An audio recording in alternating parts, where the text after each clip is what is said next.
자, 얘들아, 쌤이 말한 대로 화학원을 쌤이 설명을 좀 많이 해주려고 해요. 이번 방학 기간 동안.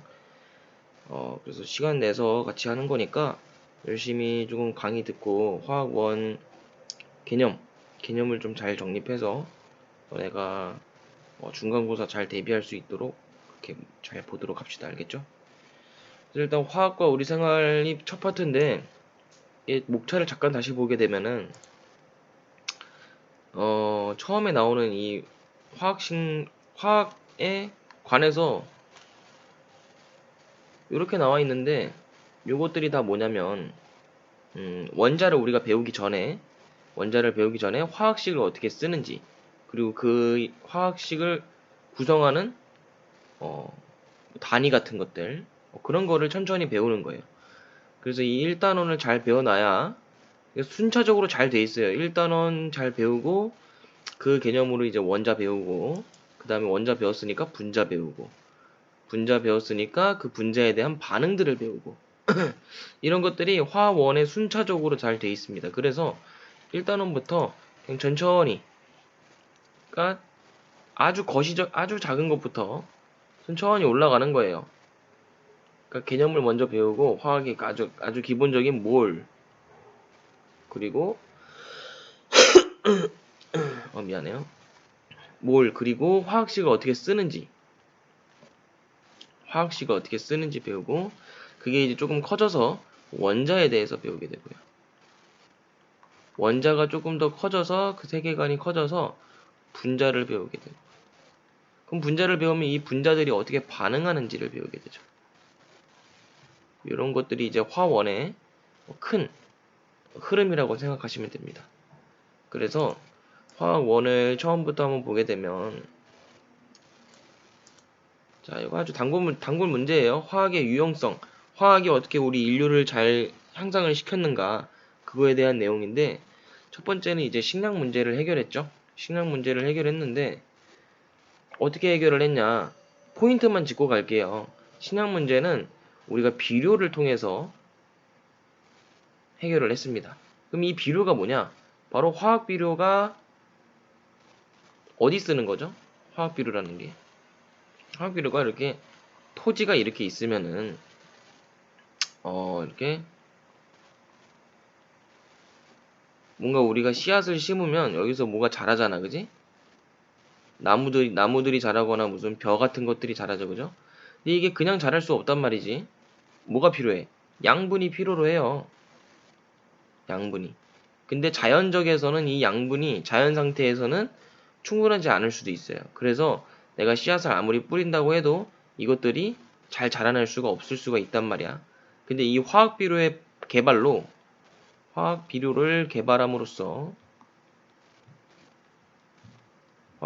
개발함으로써 우리가 이 식물을 키우는 데 필요한 그런 양분들을 인공적으로 공급할 수가 있게 된 거죠.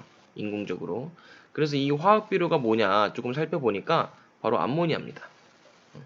암모니아를 통해서 암모니아를 원료로 해서 화학 비료가 만들어졌는데 그럼 이 암모니아를 어떻게 만들어졌느냐? 암모니아 화학식을 한번 살펴볼게요.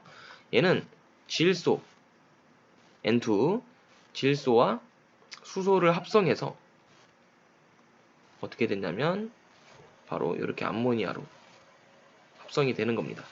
여기 나와 있는 요 G는요. 요거는 가스의 줄임말이에요. 요건 가스의 줄임말입니다. 기체 상태라는 뜻이에요. 얘도 마찬가지로 여기에 뭐라고 돼 있냐면 3H2에 G라고 돼 있죠? 그럼 G의 뜻이 뭐냐면 기체라는 뜻입니다. 가스, 기체.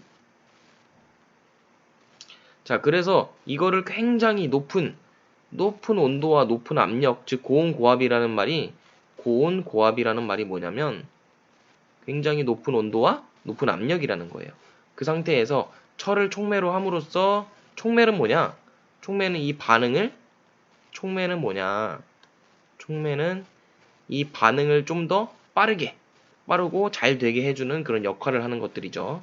그래서 반응을 빠르고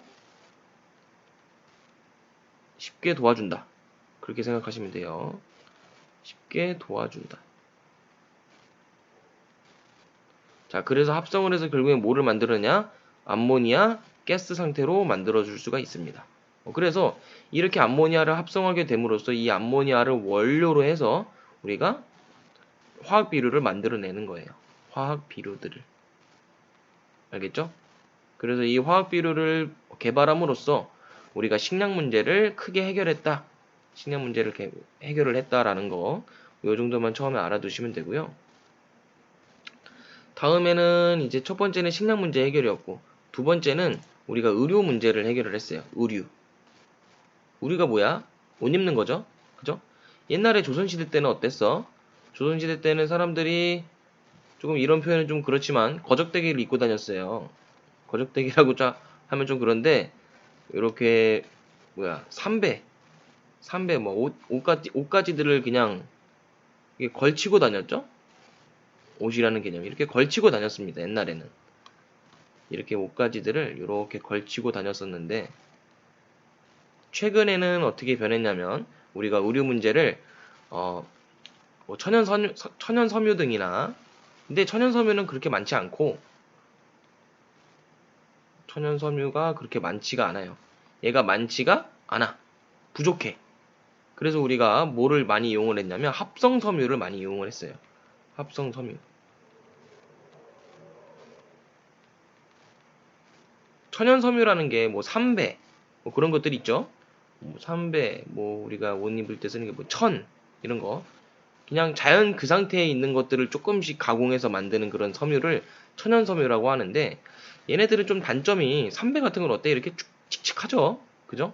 옛날에 그 조선시대 영화 같은 거 보면은 뭐 부모님이 돌아가시거나 왕이 죽거나 하면은 삼배를 입어요. 너네가 영화에서 본 그 조금 표현이 좀 그렇지만 그 거적대기 같은 것들 그게 이제 삼배 옷입니다. 그거를 입고 이제 막 하는데 딱 보면 어때? 조금 옷 같지가 않고 그냥 좀 그렇지, 그지? 그래서 이런 것들이 천연섬유의 단점이야. 다양한 색의 구현이 어려워요. 그러니까 좀 이쁜 옷들이 안 만들어진다는 거지.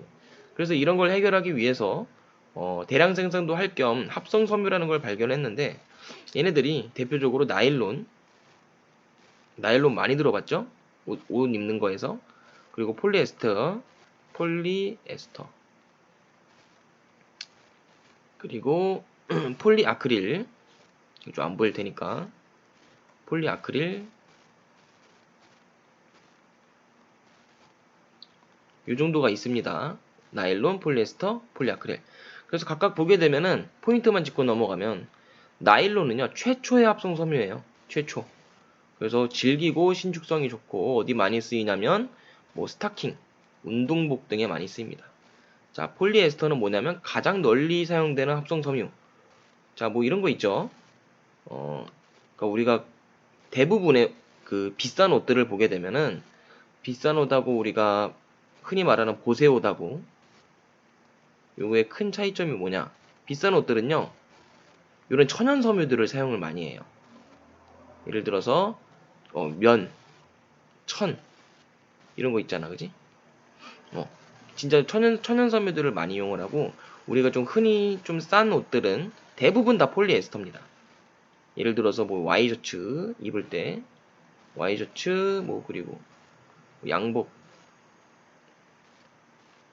그리고 뭐 심지어 뭐 운동복들 같은 것도 마찬가지예요. 운동복들도 폴리에스테르를 많이 이용을 하는데 운동복 중에서 막 이렇게 신축성 잘 드러나는 거 있잖아. 물에도 잘 젖어도 금방 마르고 그런 것들은 다 이제 폴리에스테르입니다. 그러니까 화학섬유들, 합성섬유를 이용해서 만든 옷들이에요. 그래서 내구성과 신축성이 좋고 구김이 잘 생기지 않는다. 이런 것들이 이제 합성섬유라고 아시면 되겠습니다. 다 우리가 인공적으로 만들어낸 섬유들이에요. 뭐 이 정도가 되고요. 그 다음에 보시면 주거 문제도 해결했다. 주거 문제. 주거 문제는 어떻게 해결했을까? 주거 문제 같은 경우는 인구가 굉장히 늘었는데 집을 옛날처럼 그냥 뭐 이렇게 차륵이 아니라 뭐 진흙을 이렇게 쌓아 올려서 여기다가 기와 얹고 초가집처럼 이렇게 기와도 얹고 초가도 이렇게 씌우고 해갖고 집을 만들기에는 어떻다? 사람들이 엄청나게 많이 늘어나는데 그거를 다 수용할 만큼 좋지가 않다 이거죠. 이렇게 지어서는. 그지? 이렇게 지어서는 소용이 없기 때문에 요즘 어떻게 집을 짓냐면 이렇게 기둥 세우고 기둥 이렇게 막 세우고 주지 뭐라 그래 이거를 또 까먹었네. 이걸 기둥을 딱 세우고 거기 사이에다 철 이렇게 쫙 이 철을 심어요. 이렇게 철들을 고정하려고 이렇게 철들을 막 심고 여기다가 뭐를 잔뜩 부어버리냐면 여기다 시멘트를 잔뜩 부어버려요. 이렇게. 그럼 얘네들이 그냥 굳어버리겠지? 이렇게 굳어버리겠죠? 그래서 단단하게 층을 이룰 수 있게 이런 식으로 요즘 집을 많이 짓습니다. 옛날부터도. 그래서 이런 방법들에서 이용되는 게 뭐냐? 바로 방금 철 아까 얘기했었죠? 시멘트, 그리고 콘크리트 이런 것들이 다 뭐야? 결국에는 우리가 화학을 이용해서 만들어낸 것들이에요. 화학을 이용해서. 특히 철 같은 경우는 우리가 원래 순수한 철은요. 자연 상태에서 철은 Fe2O3 이렇게 산화철로 존재를 합니다. 근데 산화철로 존재를 하는데 이 녀석을 우리가 가공해서 재련을 한다고 하죠. 재련 과정을 통해서 우리가 얘를 Fe2로 만드는 거예요. 순수한 철로. 이 순수한 철이 우리가 실제로 집을 지을 때 만드는 건축 재료가 되는 겁니다. 알겠죠? 그래서 뭐 이 정도도 있고 화석 연료도 사용을 하고요. 건강 문제도 해결했죠. 그러니까 건강 문제를 가장 대표적인 게 건강 문제 같은 경우는 우리가 약들 있잖아. 거의 모든 약들이 다 이런 합성 의약품들로 만들어진 겁니다. 그러니까 화학식을 변형시켜서 또는 합성을 시켜서 그래서 만드는 약들이 대부분이에요.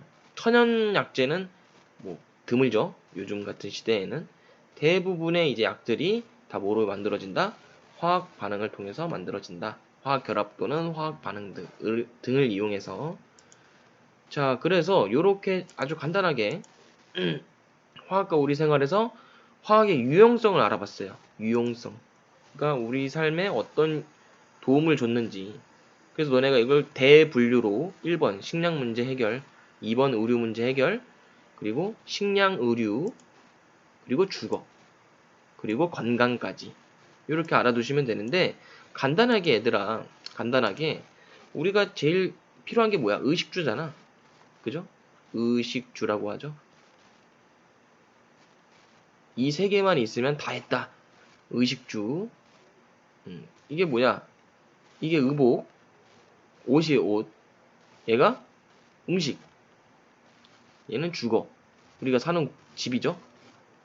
근데 요즘은 요거 세 개 갖추기도 힘들어, 그지? 사실. 왜냐면 요게 너무 비싸기 때문에. 집이 너무 비싸죠? 그래서 요거 세 개를 다 갖추기가 힘든데, 옛날에 비해서 우리가 화학을 많이 이용을 하면서 이것들이 한층 업그레이드 됐다. 굉장히 업그레이드 됐다라는 거를 알아두시면 되겠습니다. 뭐를 통해서? 화학을 통해서. 그래서 옷은 어떻게 발달이 됐는지, 합성 섬유들, 그죠? 이런 것들을 너네가 기억을 하시면 되고요. 음식은 어떻게 발달이 됐냐면 우리가 비료, 화학 비료를 이용해서 화학 비료 등을 이용해서 우리가 작물들이 빠르고 그리고 거의 좀 죽지 않고 잘 자라게 해줄 수 있는 그런 비료들을 만들어내게 됐고 집 같은 경우는 우리가 철 그리고 재료들 있죠? 콘크리트 그 집을 단단하게 지을 수 있는 이런 재료들 이런 것들을 우리가 화학을 통해서 만들어냈다. 그 정도로 요약을 할 수 있겠습니다. 그래서 너네가 공부할 때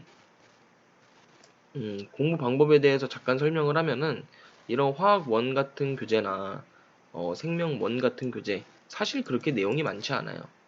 사실 내용이 그렇게 많지 않기 때문에 우리가 애네독이라는 공부 방법을 좀 이용을 해서 한 번 읽을 때 1회독 할 때는 어떻게 공부하냐면 미안해요. 1회독을 할 때는 거의 한 기간을 잡고 하시는 게 좋습니다. 내가 1회독을 할 때는 2개월 정도를 잡고 하겠다. 빠르면 1개월. 근데 이 2개월 동안 어떻게 하냐면 천천히 이런 개념들, 큰 거적대기 있죠? 탄소화물이 뭔지, 뭐 탄화수소가 뭔지, 그리고 뭐 화학 비료가 뭔지, 뭐 그런 거 대부분의 아주 기본적인 틀을 잡는다고 생각하시면 돼요. 기본적인 틀. 기본적인 그러면 틀을 잡게 되면 그 다음에 뭐 하면 되냐? 이회독 때 이 기본적인 틀을 한 1개월 잡고요. 이 기본적인 틀을 자세하게 파헤치는 겁니다. 조금씩. 그러니까 뭐 탄소 화합물이 뭔지는 알겠는데 그 탄소 화합물들이 뭐 어떻게 다양한지, 응? 탄소 화합물들이 왜 다양한지 그런 것들이 조금씩 알아보게 되는 거죠. 그러니까 한 번에 다 공부하려고 하지 마. 너무 힘써서 한 번에 처음에 공부할 때 너무 힘써서 내가 이거 외워버리고 다 해야겠다. 그렇게 되면 무슨 단점이 발생하는 줄 알아요? 나중에 내가 1, 2, 3, 4단원이 있는데 1단원을 막 열심히 했어. 그럼 나중에 4단원 할 때 1단원 다 까먹어. 그렇게 열심히 해놔도. 정말로. 왜냐면 처음 배우는 거는 한계가 있어요. 내가 아무리 열심히 공부를 해도 까먹기 마련이에요. 그렇기 때문에 최대한 우리가 공부 효율을 높이기 위해서는 처음에 그냥 한번 쓱 처음부터 끝까지 다 읽어보는 겁니다. 빠르게. 최대한 빠르게. 2개월이라고 했지만 이건 맥시멈이에요. 그러니까 최대한 빠르게. 뭐 1개월이 될 수 있으면 1개월. 알겠죠? 그 다음에 이해독 때는 조금 더 자세하게 보고. 그러니까 조금 세부사항 살펴보고. 세부사항 살펴보기.